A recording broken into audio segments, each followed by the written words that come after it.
All right, we are going to read chapter 4 of A Long Walk to Water. Chapter 4, Southern Sudan, 2008. Naya's mother took the plastic container from her and emptied the water into 3 large jars. She handed Naya a bowl of boiled sorghum meal, I don't even know what that is, and poured a little milk over it. Naya sat outside in the shade of the house and ate, and when she was done, she took the bowl back inside. Her mother was nursing the baby, Naya's little brother. Take Akir with you, her mother said, nodding toward Naya's sister. Glancing at her younger sister, Naya did not say what she was thinking. That Akir, who was only 5 years old, was too small and walked too slowly. She needs to learn, her mother said. Naya nodded, and she picked up the plastic container and took Akir by the hand. Home for just long enough to eat, Naya would now make her second trip to the pond. Now, to the pond and back, to the pond and back, nearly a full day of walking altogether. This was Naya's daily routine. 7 months of the year. Sorry, I lost my place. Daily, every single day. Imagine that being your daily routine. No school. Morning, you walked all the way to get water to bring it back. You got home, ate something, and then you walked again to go get water for the evening. And now she has to take her 5-year-old sister with her. Whew. All right, flashback, Southern Sudan, 1985. Salva had held his breath as he scanned the faces one by one. Then the air left his lungs and seemed to take all hope with it. Strangers, no one from his family. The old woman came up behind him and greeted the group. Where are you going? She asked. A few of the people exchanged uneasy glances, and there was no reply. The woman put her hand on Salva's shoulder. This one is alone. Will you take him with you? Salva saw doubt on the people's face, and several men at the front of the group began speaking to each other. He is a child. He will slow us down. Another mouth to feed. It is already hard enough to find food. Oh, he is too young to do any real work. He'll be of no help to us. Salva just hung his head. They would leave him behind again, just as the others had. Then a woman in the group reached out and touched the arm of one of the men. She said nothing, but looked first at the man and then at Salva. The man nodded and turned to the group. We will take care of him. Take him with us, he said. Salva looked up quickly, and a few in the group were shaking their heads and grumbling. The man shrugged. He is Dinka, he said, and began walking again. The old woman gave Salva a bag of peanuts and a gourd for drinking water.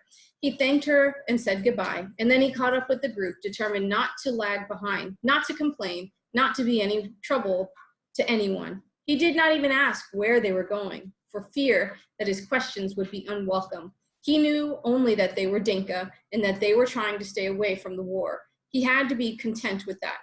The days became a never-ending walk, and Salva's feet kept time with the thoughts in his head, the same words over and over. Where is my family? Where is my family? Every day he woke and walked with the group, rested at midday and walked again until dark. They slept on the ground. The terrain changed from scrub to woodland.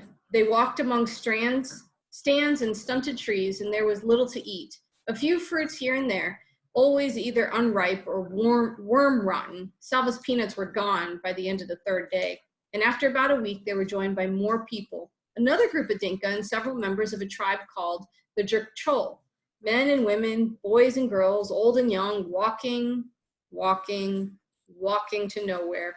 Salva had never been so hungry. He stumbled along, somehow moving one foot ahead of the other, not noticing the ground he walked on, or the forest around him, or the light of the sky. Nothing was real except his hunger, once a hollow in his stomach, but now a deep buzzing pain in every part of him. Usually he walked among the Dinka, but today, shuffling along in a daze, he found he had fallen a little behind. Walking next to him was a young man from the Jerkchol. Salva didn't know much about him except that his name was Buksa. As they walked along, Buksa slowed down, and Salva wondered sluggishly if they shouldn't try to keep up a bit better. Just then, Buksa stopped walking, and Salva stopped too. But he was too weak and hungry to ask why they were standing still. Buksa cocked his head and furrowed his brow, listening. They stood motionless for several moments, and Salva could hear the noise of the rest of the group ahead of them, a few faint voices, birds calling somewhere in the trees. He strained his ears. What was it? Jet planes? Bombs? Was the gunfire getting closer instead of farther away? Salva's fear began to grow until it was even stronger than his hunger. Then, a slow smile spread over Buxa's face. There, you hear? Salva frowned and shook his head. Yes, there it is again. Come. Buxa began walking very quickly.